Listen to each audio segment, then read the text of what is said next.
RFK Jr. sounds alarm on DNC's fixed primary process. Wait till you hear this. This is wild. Here's a clip. Democrat presidential candidate Robert F. Kennedy joins me now. He says that the DNC is attempting to manipulate, essentially, this primary process. Mr. Kennedy, welcome back to the program. It's always good to have you with us. Thank you very much. So, thank you. Thanks for having me, Martha. You know, I mean, how are you managing this process? You know, what's your plan? And what do you think New Hampshire is going to do? Are they going to have a primary on January 23rd is one date that we're seeing?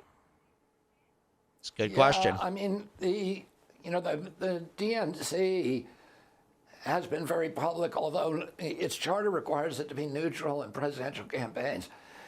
It's been very open about the fact that it has its candidate. It does not. It's irritated that it has to have a primary season at all. In fact, they're talking about actually trying to make me and Marianne Williamson pay for the primaries because they consider it an unnecessary process. But how wild is that? Also gone to this. The normal process is unnecessary. The primary process that they do all the time, it's just like, oh, no, this is unnecessary now. But they're trying to save democracy, right? New proposals on September 14th, so next week, a whole series of new proposals that will disenfranchise the voters in certain states that voted against, in all the states that voted against President Biden the last time around. So as you pointed out, he came out, I think, fourth in New Hampshire and fourth in Iowa. So those primaries have essentially been kicked out of the process. The DNC has ordered New Hampshire to switch its primary date to later on in the season. But New Hampshire, the Democratic Party in New Hampshire has no control over that. It's a state law. It's part of their constitution. They cannot change it.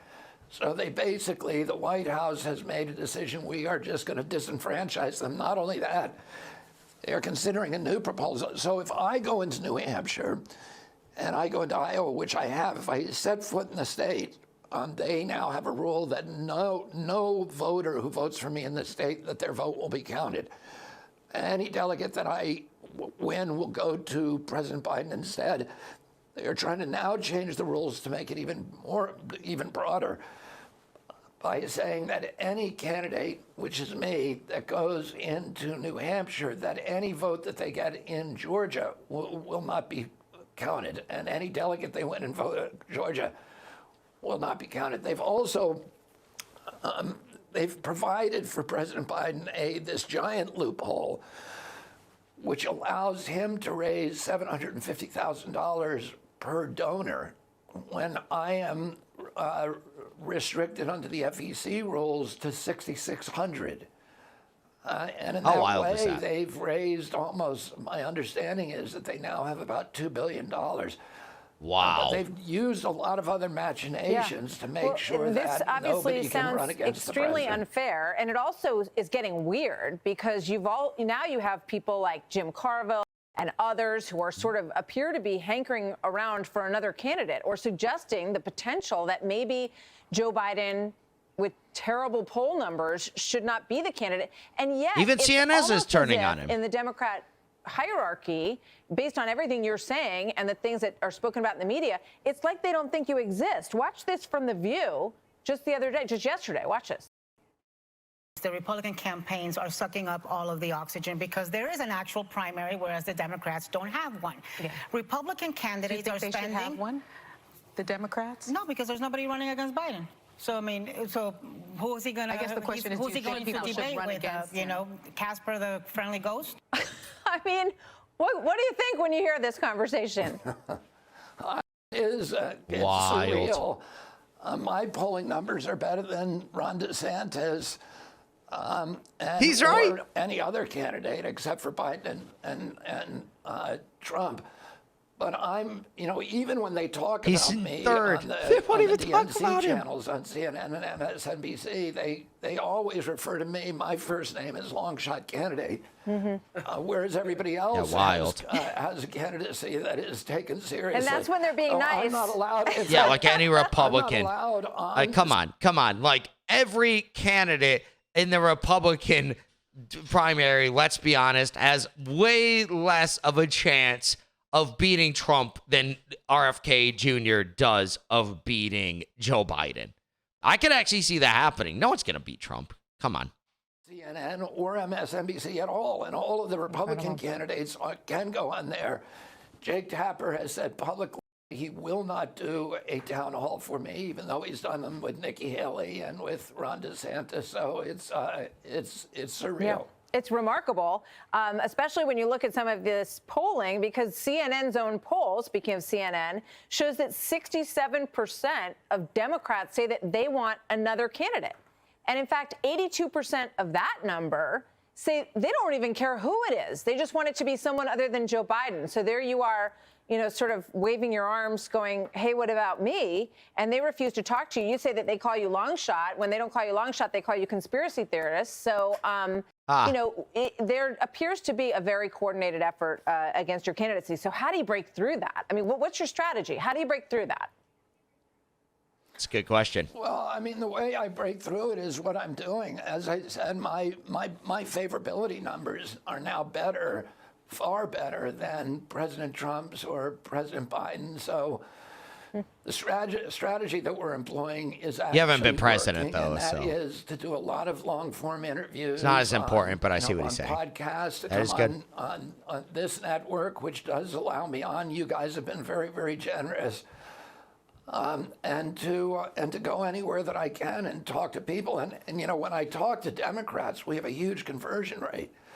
So I think their only Kennedy. It makes sense. strategy is to make sure that Democrats don't hear me talk, don't hear that I'm not actually anti-vax, and that, the other things they say about me are not actually true.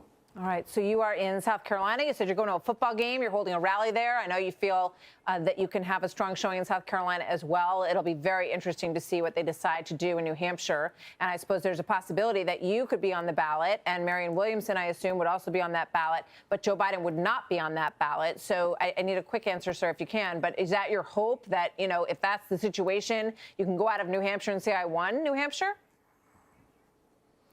Yeah, I mean, I would prefer the whole thing stinks. He should be on the ballot. We should all be on the ballot. I agree. I don't want a fixed election. Everybody in this country believes. That's why the RFK system is popular. And this process is kind of Isn't it crazy?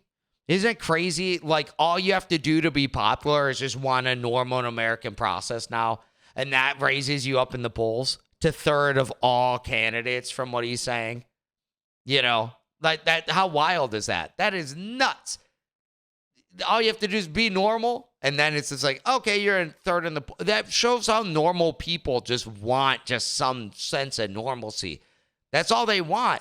They don't want all this crazy stuff. But you know what you're gonna get is a bunch of crazy stuff from all these candidates, because that's what people think they want, and then they're gonna try to rig all this because that's what the establishment wants. Okay. Robert F. Kennedy Jr. Sir, thank you very much. Always good to talk. It was the end. I didn't know. I'm sorry. But yeah, this is crazy. They're trying to do all this stuff to stop RFK and everything. I don't think RFK could beat Trump, but that would be a really good standoff. I don't agree with RFK on his policies and stuff, but him as a person, yeah, pretty cool guy. If it was RFK versus Donald Trump, that'd be awesome. If Trump lost, you still got someone in there that's going to be reasonable, So, yeah, it's really interesting. But that's why they want it to not happen, because RFK could actually win. For them, if it was RFK versus Trump, they already lost. It's just they lost no matter what. So yeah, they just can't have it happen. But like I've said in other segments, it's just backfiring. Them trying to rig the process against RFK, it's just going to make Bernie Sanders support him, and no one likes Biden anyways. So if you are on the left, you could, I could see some people rallying behind RFK, but Biden, no one even likes him anyways. So yeah, if it's like I was saying, the establishment, they get these two guys in, they already lost. So they're going to do everything they can to keep both people off the ballot, Trump and RFK. But I think that's just going to make it backfire on them. And people are just going to go harder versus anti-establishment. And that's what they don't want at all. And that's what they're trying to protect. But they're just causing it to happen. If you like this video, be sure to subscribe for daily news updates, smash that like button, share this video with your friends, and share your thoughts on the story in the comments below. I'll catch you in the next one. Peace out.